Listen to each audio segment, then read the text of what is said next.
Di bulan ini, saudara, kita masuk ke dalam sebuah tema yang baru.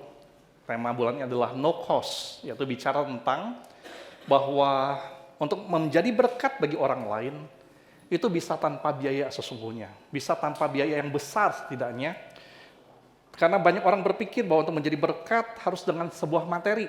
Entah itu uang, entah itu harta, atau apapun, saudara. Tetapi kita mau belajar sepanjang bulan ini. Sesungguhnya ada banyak cara, setidaknya ada 4 cara, di mana kita bisa menjadi berkat bagi satu sama lain tanpa harus mengeluarkan biaya yang besar. Atau bahkan tanpa biaya. Ngomong dulu kanan kiri saudara, katakan tanpa biaya. Dan salah satu cara paling sederhana dan paling murah untuk kita memberkati orang lain adalah dengan perkataan kita, saudara. Yang ini penting mengapa? Karena kita itu hidup di dunia di mana kata-kata bisa menjadi begitu murah, tapi kita nggak sadar bahwa dampaknya bisa menjadi sangat mahal. Kita seringkali nggak sadar bahwa kata-kata yang keluar dari mulut kita itu bukan cuma sekedar bunyi, tetapi bisa mempunyai kekuatan yang mengubah setidaknya suasana hati seseorang, atau mengubah arah hidup seseorang, atau jangan bahkan bisa mengubah masa depan orang lain, saudara. Dengan satu kalimat, seseorang bisa merasa sangat dihargai atau dihancurkan. Betul? Betul? Dengan kalimat, itu bisa menguatkan kita atau melukai kita. Bisa membangun hidup seseorang atau meruntuhkan hidup seseorang. Dan kita dengan perkataan kita seringkali bisa lupa bahwa luka karena perkataan bisa lebih lama sembuh daripada luka jasmani. Saudara setuju? Saudara setuju? Dan karena itu mari kita ingat terus bahwa ingat baik-baik, meskipun kata-kata begitu murah, bisa tanpa biaya kita keluarkan. Tapi mari kita ingat bahwa dampaknya bisa sangat mahal dalam kehidupan orang lain. Dan karena itu saya ingin ajak saudara hari ini kita melihat firman Tuhan, kisah tentang dalam Yohanes 8 ayat 2-11. Mari kita buka firman Tuhan ini, Yohanes 8 ayat 2-11. Dan kita bakal melihat bagaimana Yesus memakai kata-katanya untuk mengubahkan hidup seseorang. Yohanes 8 ayat 2-11. Kita bakal baca bergantian. Ayat kedua itu saya, ayat ketiga yang bapak-bapak atau yang pria, ayat keempat yang ibu-ibu atau yang wanita, dan demikian seterusnya kita bergantian sampai ayat 11. Kita bakal selesaikan, saudara. Yohanes 8, ayat 2-11, sudah ketemu? Amin. Ayat 2 saya, ayat 3 pria, ayat 4 wanita. Mulai dari saya, ayat kedua dikatakan, pagi-pagi benar, ia berada di bait Allah, dan seluruh rakyat datang kepadanya, ia duduk dan mengajar mereka.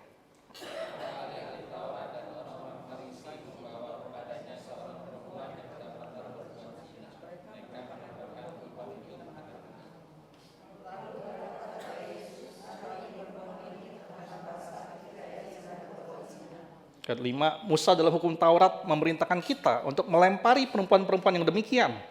Apakah pendapatmu tentang hal itu?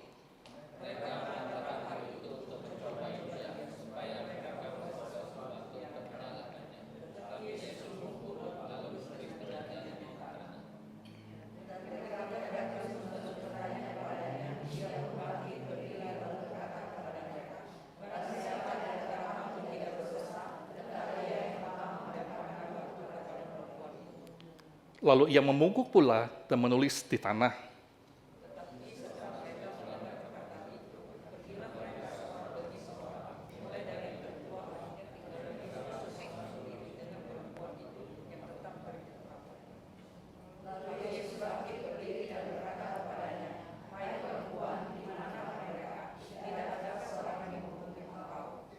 Jawabnya, tidak ada Tuhan. Lalu kata Yesus, aku pun tidak menghukum engkau, pergilah dan jangan berbuat dosa lagi mulai dari sekarang.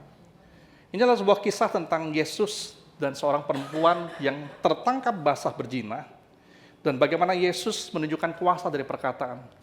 Dan yang paling penting, saudara, kita perlu melihat dari ayat 2 tentang latar belakangnya. Ini kejadiannya di mana, saudara? Kalau saudara baca ayat kedua, di Alkitab saudara, Saudara bakal menemukan bahwa terjadinya di mana? Ini terjadi di bait Allah. Artinya ini di publik, di depan orang banyak. Ahli-ahli Taurat dan orang-orang Farisi membawa perempuan ini ke hadapan Yesus. Lalu dikatakan dia menaruh perempuan di tengah untuk ditonton orang banyak. Jadi dengan sengaja nih, ini dibawa ke publik supaya orang lain lihat. Sengaja ditaruh di tengah-tengah supaya lebih banyak lagi orang yang lihat. Lalu mereka ngomong sama Yesus, Yesus, Musa, kalau kata Musa nih, yang kayak begini harus dilempar batu sampai mati. Lalu Tuhan Yesus ditanya, kalau kamu Yesus, apakah pendapatmu tentang hal itu? Di sini saudara, saya mengajak saudara belajar sesuatu yang penting. Perhatikanlah hal ini terutama waktu kita suka ditanya pendapat oleh orang lain. Ini adalah porsi di mana Yesus sedang ditanya pendapat oleh orang lain. Yesus sedang ditanya, kalau kata Musa, lempari batu saya mati. Kalau menurut Yesus seperti apa, saudara? Saudara, kita bakal menemukan dalam kehidupan kita bahwa seringkali ada orang tanya pendapat kita. Betul nggak? Entah anak kita yang tanya, entah pasangan kita yang tanya, entah teman kita yang tanya. Kita bakal selalu berada di posisi ini. Selalu bakal ada orang yang bertanya kepada kita, pendapat kita seperti apa. Dan pelajarannya adalah, terutama,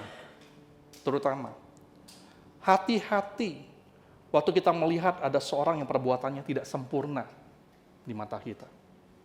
Hati-hati waktu kita melihat orang-orang yang pekerjaannya bagi kita nggak bagus seperti yang kita harapkan, nggak sebaik yang kita mau. Hati-hati, karena kita selalu punya dua pilihan. Dengan kata-kata kita bisa memilih untuk menggunakan kata-kata kita sebagai batu untuk melukai orang, atau kita bisa menggunakan kata-kata kita menjadi jembatan untuk orang bertemu dengan anugerah Tuhan. Sekali lagi, saudara perhatikan, setiap kali di dalam hidup kita, di mana ada orang bertanya pendapatnya kepada kita selalu bisa menggunakan kata-kata kita untuk pilihannya. Satu, menjadi batu untuk lempari orang, melukai orang. Atau opsi kedua adalah kita menjadi jembatan. Kata-kata kita menjadi jembatan untuk orang bertemu dengan anugerah Tuhan. Nah, belajar dari Yesus, saudara, kita bisa berkati orang, saudara, dengan kata-kata yang melindungi, bukan menghancurkan. Kamu dulu kanan kiri saudara katakan melindungi. Seringkali ada orang-orang yang berkata, oh mulut aku ini yang jahat, hati aku tidak. Saudara pernah dengar kata-kata itu? Betul? Ada juga yang ngomong, oh tadi maksud aku cuma bercanda. Gitu. Tapi firman Tuhan bilang apa? Yesus ngomong dalam Matius 12 ayat 34. Yesus ngomong, yang diucapkan mulut meluap dari, saudara tahu apa arti kata meluap? Meluap? Itu bayangkan seperti waktu kita lagi masak Indomie, lagi ngomongin Indomie pagi-pagi ya. Kita masak Indomie, rebus air, lalu waktu dia mendidih, airnya bisa apa? Meluap keluar. Yang katanya kalau dia taruh kayu bakal nggak meluap, saya nggak tahu betul apa enggak, saudara pernah coba? Saya belum coba sampai hari ini. Betul. Itu persis kayak begitu. Meluap keluar. Artinya adalah Tuhan ngomong sama kita bahwa yang diucapkan mulut itu nggak keluar dari mulut, itu keluar meluap dari hati. Maka kita selalu punya pilihan untuk menggunakan mulut kita dengan niat yang baik daripada mulut yang jahat namun niatnya baik. Itu menurut firman Tuhan nggak bisa.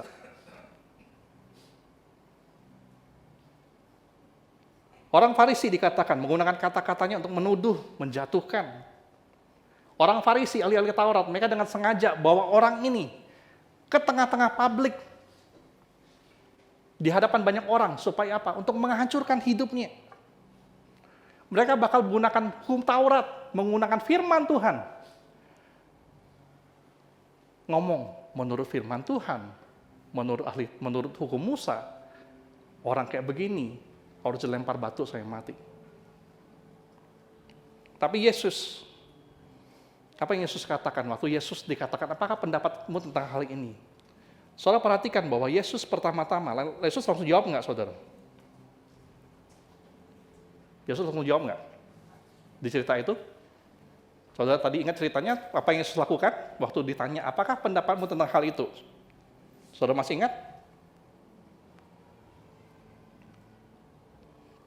Ayat 7. Ketika mereka terus-menerus bertanya kepadanya. Sebelum itu ayat 6. Yesus langsung jawab. Dikatakan ayat 6, dikatakan di akhir, Yesus memungkuk lalu menulis jarinya di tanah. Waktu ditanya pendapatnya, Yesus nggak langsung jawab. Yesus pun nggak langsung jawab. Apa yang Yesus lakukan? Dia dikatakan memungkuk, menulis tanah, dan ayat 7 dikatakan waktu mereka terus-menerus bertanya kepadanya, baru Yesus dari lagi bungkuk, menulis di tanah, ngiseng, waktu dia bangun, baru Yesus ngomong dengan kalimat ini, barang siapa di antara kamu tidak berdosa, hendaklah ia yang pertama melemparkan batu. Saudara perhatikan ini, Yesus ngomong Musa salah nggak?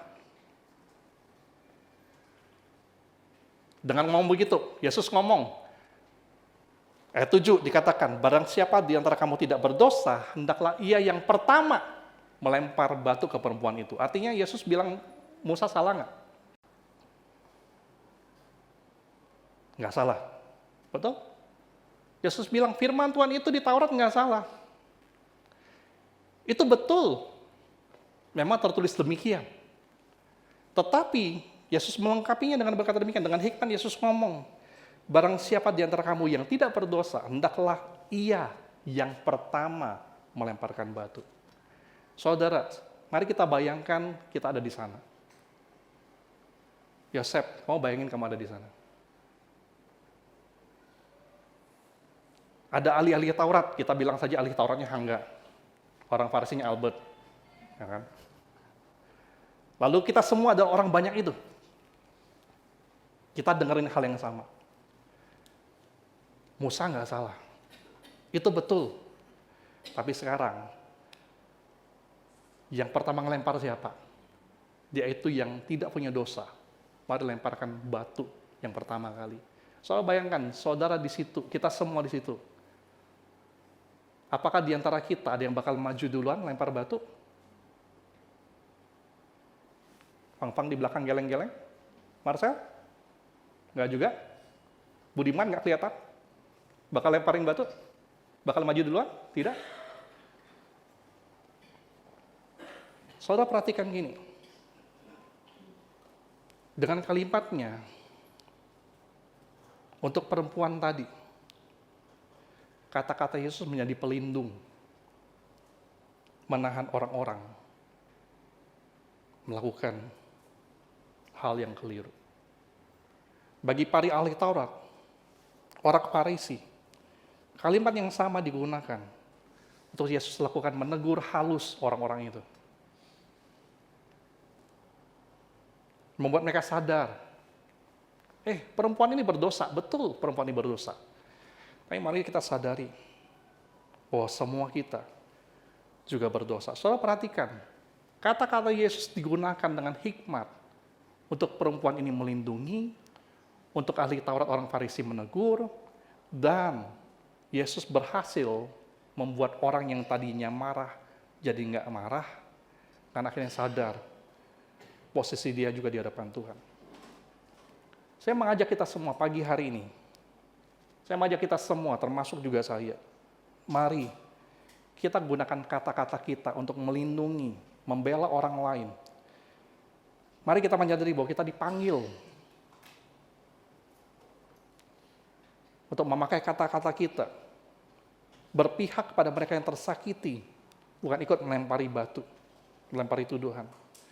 Mari kita menyadari bahwa betul, untuk seseorang bisa berubah, untuk seseorang bisa bertobat, betul harus ada orang yang menegur kita. Saudara setuju? Untuk kita bisa berubah, kita bisa bertobat, betul ada orang-orang yang harus bisa menegur kita, untuk menyatakan kesalahan kita, betul. Tapi selalu dibutuhkan juga ada orang-orang yang menjadi pelindung dan pembela. Karena teguran saja saudara nggak cukup untuk bikin orang berubah. Karena apa? Ini berlaku buat kita semua. Dalam keadaan paling lemah, orang tidak hanya butuh tahu di mana kesalahannya, tapi juga butuh merasakan ada yang berdiri di sisinya, membelanya, melindunginya. Saudara setuju? Saudara setuju? Ini yang Yesus lakukan. Menjadi pelindung, pembela, terutama orang-orang yang lemah. Perempuan tadi dikatakan, dia udah dapat teguran. Ahli-ahli Taurat, orang-orang Farisi sudah menegur dia dengan keras, membawa dia ke depan publik. Tapi Yesus hadir dengan kata-katanya menjadi pelindung. Yesus tidak membenarkan dosanya sekali lagi. Tapi Yesus menjaga agar ia tidak mati hari itu karena dia melindungi. Sekali lagi saudara, bukan berarti kita nggak boleh tegur orang yang salah. Tapi mari kita belajar dari Yesus juga untuk memakai kata-kata yang memulihkan, bukan menghakimi. Ngomong dulu, kanan kiri saudara katakan, bukan menghakimi.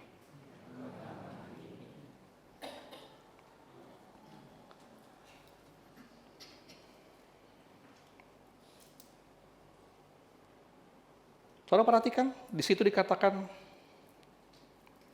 ayat 9, setelah mendengar perkataan Yesus, pergilah mereka seorang demi seorang, mulai dari yang tertua. Ini menarik saudara. Mulai dari yang tertua. Kita yang lebih senior, kita yang lebih tua, kita yang lebih merasa punya sesuatu, harusnya adalah orang yang pertama kali sadar. Jadi dikatakan, tinggallah Yesus seorang diri dengan perempuan itu tetap di tempatnya. Lalu Yesus ngomong sama dia, "Hai perempuan, di manakah mereka? Tidak adakah seorang yang menghukum kamu?" Lalu jawabnya perempuan itu, "Tidak ada Tuhan." Ayat 11 dikatakan, "Aku pun tidak menghukum engkau.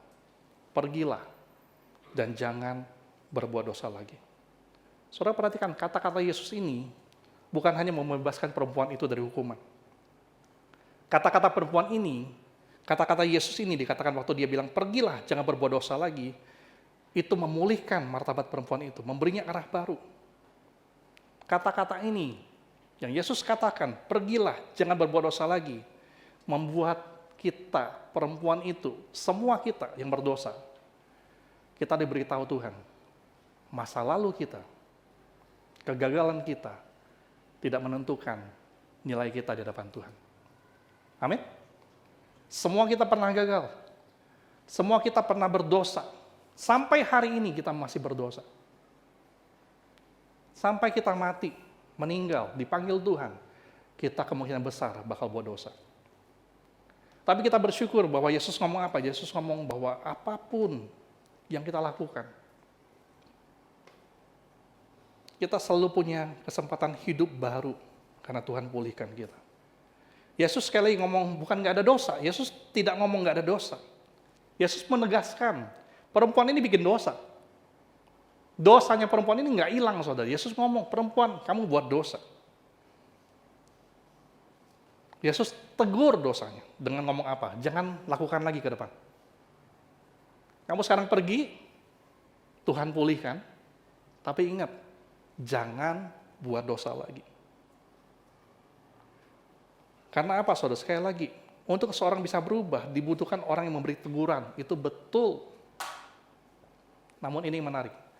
Mari kita bedakan menegur dengan menghakimi. Bedanya apa sih, saudara? Apa bedanya menegur dan menghakimi? Yang pertama, menegur itu menyatakan kesalahan orang lain. Pasti. Betul? Menghakimi sesungguhnya adalah apa? Menyatakan kehebatan diri sendiri. Aku lebih hebat dari kamu. Karena kamu salah, aku nggak salah. Merendahkan orang lain. Menyatakan kehebatan diri sendiri itu menghakimi. Menegur, tujuannya adalah membuat orang kembali ke jalan yang benar. Harusnya itu. Kalau saudara mau tegur seseorang, saudara pastikan niat saudara adalah bukan untuk menyakiti orang lain. Niat kita adalah untuk mengembalikan dia kepada jalan yang benar. Menghakimi, itu punya tujuan apa? Membuat orang merasa terbuang yang nggak layak. Menegur, itu tidak pernah soal kepuasan pribadi kita. Aku ngomong deh, biar aku puas. Biar dia berubah, aku juga puas. Menegur, nggak pernah soal itu. Tapi karena kita mengasihi, kita menegur. Sementara menghakimi, itu supaya kita puas. Supaya kita merasa diri kita lebih hebat, lebih baik dibanding orang lain. Maka ini yang Tuhan lakukan. Tuhan meminta kita menegur, betul. Tapi bukan menghakiminya. Menghakimi selalu dikatakan adalah haknya Tuhan. Bukan hak kita. Menghakimi, firman Tuhan selalu katakan adalah penghakiman adalah hakku. Kewajiban kita adalah untuk mengasihi. Saudara perhatikan di dalam teguran, ada kata-kata apa? Menyatakan kamu salah, lalu memulihkan orang, bukan melukai. Teguran yang benar bakal membuat orang bisa menjadi balik ke jalan yang benar. Teguran yang betul memberikan kebenaran, melindungi dia dari kehancuran, mengarahkan dia kepada perubahan. Kalau saya boleh sharing, saudara, saya mau sharing ini lebih praktis lagi. Ada seorang penulis, namanya Dale Carnegie, kalau saya nggak salah bacanya. Dalam terjemahan bahasa Indonesia, dia ngomong begini, hindari kebiasaan sok, SOK. SOK itu singkatan, salahkan, omeli, kritik. Tahu nggak? Dia bilang begini, hindari kebiasaan sok. Jangan suka nyalahin orang aja, ngomelin orang aja, kritik aja, hindari. Saya mau tambahkan nih, saudara. Bukan nggak boleh, boleh, tapi imbangi dengan kebiasaan pas. P-nya adalah apa? Puji, apresiasi, semangati. Pasnya apa? P-nya apa, saudara? Puji, apresiasi, semangat. Coba kita ingat-ingat dalam seminggu ini. Yang udah punya istri, yang sudah punya suami, dalam seminggu ini, dari hari Senin sampai Minggu jam 10 pagi, apakah kita pernah memuji pasangan kita atau tidak? Coba ingat nggak? Ada?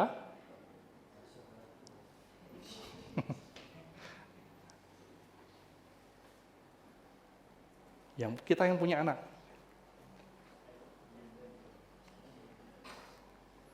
Apakah kita seminggu ini kita mengapresiasi orang lain, menyemangati orang lain? Atau jangan-jangan kebanyakan kita, bukan kebanyakan kita, atau jangan-jangan kita lebih banyak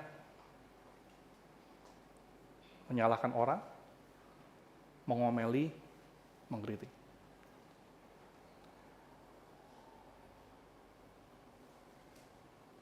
Yang duduk sebelahan suami istri, lagi pegang handphone, silakan WhatsApp pasangannya kalau malu, puji sekarang.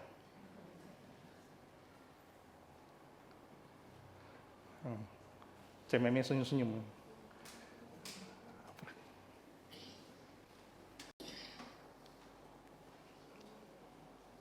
Ini penting, saudara. Mengapa? Kalau SOK itu bakal membuat orang jatuh dan menjauh. Pas, puji, apresiasi, semangati, bakal membuat orang bisa bangkit dan mendekat. Pas ini, saudara, bukan saya yang buat. Ini terinspirasi dari Yesus. Bagaimana Yesus menggunakan kata-katanya untuk memuji, mengapresiasi, menyemangati orang lain.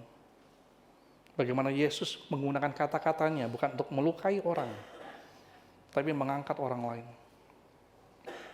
Saat orang lain datang dengan tuduhan dan kata-kata yang menjatuhkan, niat menghancurkan, Yesus justru memakai kata-katanya untuk menyelamatkan, memulihkan, memberi harapan. Mari saudara, dalam kehidupan sehari-hari kita bisa lakukan ini. Di keluarga kita. Waktu saya siapkan khotbah ini, saya pikir-pikir terus, saya banyak nggak ya hari ini? Saya lebih banyak marahin anak saya, omeli anak saya, kritik anak saya, atau banyak puji ya? Saya sendiri mulai mikir, saudara, sepanjang bulan ini, sepanjang minggu ini saya mikir. Saya Kamis, Jumat kemarin di luar kota, saya mikir, lebih banyak mana yang saya kasih kepada anak-anak saya? Karena apa? Saya pengen dia mendekat, bukan menjauh. Pilihannya di kita. Di pekerjaan, dengan karyawan kita. Apakah lebih banyak kita mengkritik, mengomeli, menyalahkan, atau memberikan pujian, apresiasi, semangat. Di pelayanan, saya berharap semua tim pelayanan, kita bakal lebih banyak bukan menyalahkan, mengomeli, mengkritik. Kita bakal memuji, mengapresiasi, menyemangati. Karena apa? Kita pengen orang-orang bukan cuma tambah dekat dengan kita, tapi kita pengen bikin orang-orang tambah dekat dengan Tuhan. Amin? Saudara perhatikan baik-baik, jangan-jangan kita sebagai orang Kristen, jangan sampai orang akhirnya tidak mau dekat dengan kita, dan membuat orang akhirnya tidak mau dekat dengan Tuhan karena kita. Sebagai penutup saudara, saya mengajak saudara sekali lagi, mulai sekarang, jangan sekedar ikut-ikutan. Kalau ada orang lain, entah itu bawahan, atau lebih junior dibanding kita, atau ada orang lain yang bahkan pemimpin kita, kalau ada orang-orang yang menggunakan kata-kata yang menghancurkan orang lain, bukan melindungi. Kalau ada orang-orang yang menggunakan kata-kata yang menghukum, bukan memulihkan. Mari kita jangan ikut-ikutan. Kita lakukan kebalikannya. Jangan juga suka diem aja, saudara. Ini yang sering kali terjadi, kita berkata, aku diem, tapi sebenarnya aku udah setuju. Lalu kita diem toh. Enggak. So, perhatikan, kita bisa jadi berkat dengan kata-kata kita yang artinya kita nggak boleh diem, kita harus ngomong berkati orang. Bicara, lindungi orang lain, pulihkan orang lain. Jangan diam saja, jangan ikut-ikutan. Kalau dia menggunakan kata-kata menghukum, kita memulihkan. Kalau ada yang menggunakan kata-kata untuk menghancurkan, kita membangun. Karena hanya dengan kata-kata yang benar, penuh kasih, kita bisa menolong orang yang terpuruk, menumbuhkan mereka yang lemah, membangkitkan harapan satu sama lain. Saya berdoa sekali lagi, supaya setiap kita bakal gunakan kata-kata kita menjadi berkat buat orang lain. Kita bakal gunakan kata-kata kita nggak jadi batu dilempar ke orang untuk melukai orang lain. Kita bakal gunakan kata kita untuk membangun jembatan. Orang menjadi semakin dekat dengan Tuhan, bukan menjauh. Amin? Mari kita berdoa.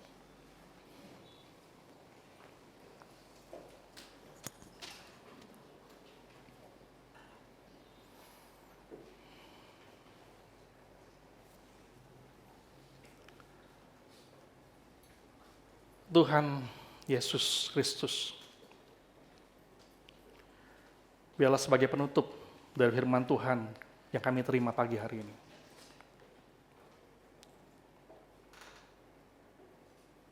Kami bakal ingat bahwa betul ada banyak orang yang tidak sempurna di depan kami, di kanan kiri kami, di belakang kami, yang perbuatannya tidak sempurna, yang kata-katanya tidak sempurna, yang pekerjaannya tidak sempurna, yang mungkin kami berpikir orang-orang ini bikin dosa lebih banyak dibanding kami. Tapi buatlah pagi hari ini, buatlah kami semua Tuhan sadar bahwa kami semua tidak sempurna. Kami semua berdosa. Dan kami semua bersyukur kepada Tuhan atas anugerah Tuhan dalam kehidupan kami, yang memulihkan kami, yang membangun kami. Apapun yang sudah pernah kami perbuat, Tuhan memberikan kepada kami arahan yang baru. Kami semua bakal mendengar, pergi, bergerak, jangan buat dosa lagi. Dan kami semua bakal menggunakan kata-kata kami untuk menjadi berkat bagi orang lain. Tuhan sertai kami semua, Tuhan tolong kami. Dalam Tuhan Yesus yang berdoa, sama-sama kita katakan, amin.